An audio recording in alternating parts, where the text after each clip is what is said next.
Bien, arrancamos en el día de hoy una nueva edición de este podcast, Ideas Transgresoras y no tanto.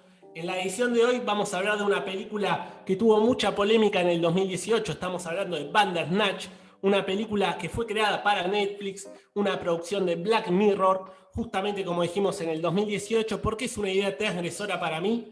Porque revolucionó mucho en ese año, porque hubo mucha gente que la vio, pero además porque cambió la industria del cine.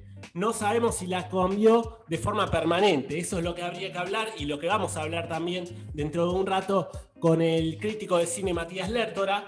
Pero sí fue una idea transgresora porque cambió un poco la industria del cine en el sentido de que las películas ya no se hacen de la misma manera, sino que pueden ser interactivas, pueden ser de otra manera, abrió un camino. Por eso me gustaría conocer un poco el origen, sus adaptaciones, cómo se fue formando, cuál era la idea original y obviamente hablar con Matías Lertora, que nos va a comentar un poco desde su visión de crítico de cine todo el mundo de esta película. Así que primero, antes que todo, voy a presentar a Camila Tomaselli, que me va a explicar un poco cuál es el origen de esta película. Exactamente, Fer. El origen de esta película viene de un juego que se fundó en 1982, bien llamado Software, lo que todos conocemos. En ese momento tuvo una mega idea que fue crear un juego llamado Bandersnatch, que era un juego principalmente de aventuras basado en un mundo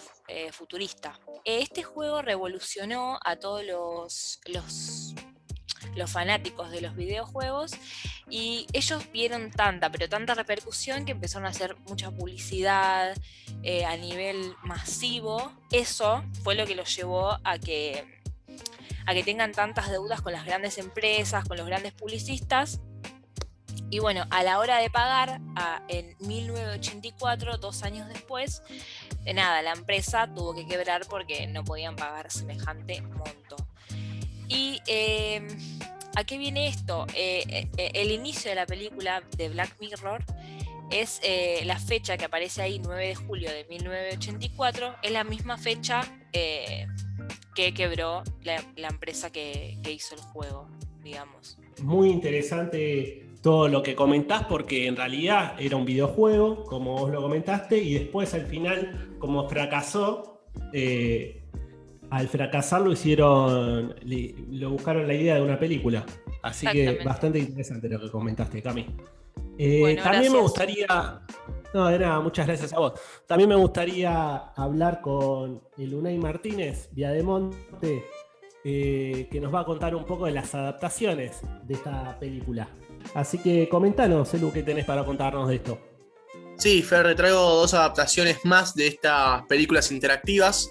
Las 2 están en Netflix, así que es una plataforma que está apostando, la que más está apostando por estas nuevas películas, con estas nuevas formas. Así que el que quiere ver las películas y jugar por ellos mismos, o jugar o verlas, como le quieran decir, las pueden ver cuando terminen de escuchar el capítulo. Ya pueden ir a verlas a Netflix, que están ahí. La primera que te voy a recomendar, en este caso hablamos de una serie que permite que sigamos las acciones del reconocido Bear Grylls, donde lo seguimos a través de algunas de sus aventuras en lugares como selvas, montañas, desiertos o bosques, donde algunas de las decisiones que vamos a poder tomar son de vida o muerte, como por ejemplo enfrentar a un animal salvaje, o pasar por sigilo, o comer un huevo crudo, o que no sabemos de qué animal es, o aguantar el hambre y correr el riesgo de desvanecernos. Y no podemos seguir con la aventura, ¿no? Porque básicamente morimos y perdemos. Esta serie está compuesta por 8 capítulos y cada uno podemos llegar a perder si nuestras decisiones no son las adecuadas. Nosotros tenemos que tomar las decisiones correctas, porque si no, termina el capítulo, termina y hay que volver a empezar. Esta en este caso es una película que es de Kimi vs. El Reverendo, se llama, que salió en 2020 y es dirigida por Claire Scanlon. La historia tiene lugar en la previa del casamiento entre Kimi y el príncipe de Frederick, y la misión del televidente es ayudar al protagonista a enfrentarse al reverendo Richard Wayne, quien ha secuestrado que la secuestró esta chica cuando era niña, y en esta oportunidad confiesa tener un segundo búnker donde tiene chicas secuestradas, lo que impulsa al protagonista a hacer lo posible para rescatarlas con nuestra ayuda. Obviamente acá también podemos caer derrotados si nuestras elecciones no son las adecuadas, así que hay que prestar mucha atención y es como jugar un videojuego. Interesante este tema de las adaptaciones porque nos marca, la última que nombraste justamente fue en el 2020, que no fue hace mucho. Eso quiere decir que si bien no salieron muchas adaptaciones, o sea, no salieron muchas películas nuevas con esta misma idea transgresora, salieron. Algunos las vemos, pero si hay alguien que las ve también, es nuestro amigo Matías Lertora, que ahora va a pasar y va a decir qué piensa él de estas películas. Exactamente, ahora justamente vamos a hablar con Matías Lertora, periodista, productor y crítico de cine, que nos va a comentar un poco cómo vivió esta película, qué sensaciones tiene y además obviamente su opinión de si esta idea es un antes o un después. Así que, ¿qué más que presentarlo ya, no? ¿Cómo estás, Matías? ¿Todo bien? ¿Qué tal, viejo? Bien, todo bien. Un gusto estar aquí con ustedes. ¿Cómo están ustedes? Todo bien, por suerte, gracias, Mati. Todo tranquilo. Me alegro muchísimo. todo. Bueno, ¿qué nos convoca? ¿Qué está pasando? Y mirá, me gustaría hablar con vos justamente hoy que estamos hablando de una película en particular, estamos hablando de Bandersnatch. ¿Vos la viste, Sí. esta película? Sí, claro que sí, señor. La vi cuando salió en su momento. Sí, la vi. La tuve que laburarla, obviamente, como todo. Y no la odié como la odiaron un montón. A ver, y acá está el tema, yo no me lo tomé y me parece que esta es la parte de la discusión y que ustedes van a querer hablar más, ¿no? ¿Es una película o no es una película? ¿No? Ese me parece. Es una buena pregunta y que no tiene una respuesta 100% correcta porque... Sí, porque podría ser un juego también. Podría ser un juego, podría ser una película. Y se estuvo esa semana, la semana del estreno, la semana siguiente, se estuvo hablando y discutiendo un montón al respecto. A fin de cuentas, y ahora ya habiendo pasado un par de años, me parece que es una discusión medio inútil, ¿no? Para tener. Así que si esto hubiese trascendido de otra manera y hubiese cambiado la manera de consumir, y acá esta charla hubiese sido diferente. No, Bandersnatch fue un antes y un después y cambió la historia de consumir cine, la historia del entretenimiento de hace 2 años, pero la verdad es que no pasó. ¿Pero vos pensás que puede evolucionar en unos años o puede ser que se va a mantener así en esta línea y no vamos a ver mucho más de esto? Yo creo que se va a mantener así en esta línea, veremos algo más, pero no mucho. Estábamos hablando con Matías Lertora, muchísimas gracias por esta breve nota donde hablamos un poco de esta película que nos llamaba la atención. No, por favor, chicos, un gustazo, cuando quieran, y si quieren hablamos de otra película un toque más divertida y con un solo final. Bien, ahí pasó Matías Lertora. Dejó bastantes cosas interesantes. Él habló de la idea de diferenciar un poco la película con un videojuego.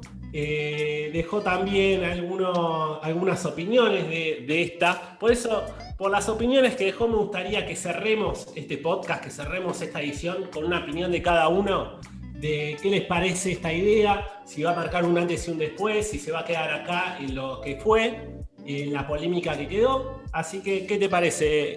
¿Qué te pareció a vos, Elu, la película? Bien, a mí lo que más me quedó de la entrevista con Mati es ¿es una película o no? ¿O es un videojuego? ¿O realmente importa esa pregunta? La verdad que no lo sé. Yo creo que el espectador cada vez somos más inquietos y nos sirve que sea interactivo, pero al mismo tiempo yo creo que uno cuando quiere ver una película quiere relajarse y no pensar en nada. Vengan y cuéntanme la historia a mí, no lo que la tenga que hacer yo. Ya bastantes problemas tengo para meterme en la historia de una persona, ¿no? Así que yo diría que para mí no va a florecer mucho, tal vez hay algunas adaptaciones más en los próximos años, pero van a ser la minoría como lo estamos viendo y no creo que florezca mucho más, la verdad. Así que esa es mi opinión para el futuro. Vos, Cami, ¿qué pensás al respecto? Nada, yo pienso algo parecido. Yo cuando la vi, el final no era como yo quería porque siempre me tiraba opciones que terminaba siendo como la película me llevaba. Así que no creo que trascienda tanto, además que quedó ahí, no es que lo hicieron otras películas o si se siguió hablando del tema. Y no me parece tan buena idea porque como dijo mi compañero Elu, como que cuando te querés poner a mirar una película te querés tirar y listo, no andar pensando opciones y demás.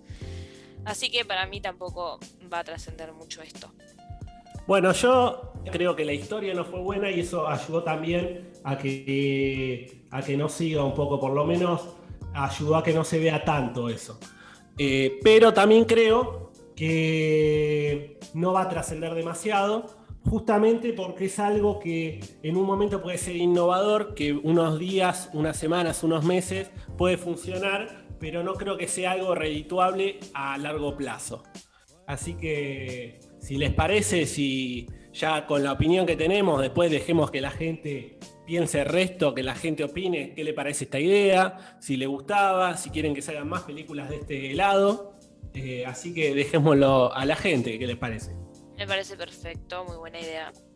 Que la gente Perfecto, opine. y no olviden de escribirnos qué invento nos sugieren para el próximo capítulo, @ideas transgresoras y no tanto, para ver de qué invento hablamos en el próximo capítulo. Nos vemos en la próxima edición de Ideas Transgresoras y no tanto, con una nueva idea que marcó un antes y un después quizás, o fue un fracaso, pero fue innovador. Así que nos vemos en la próxima.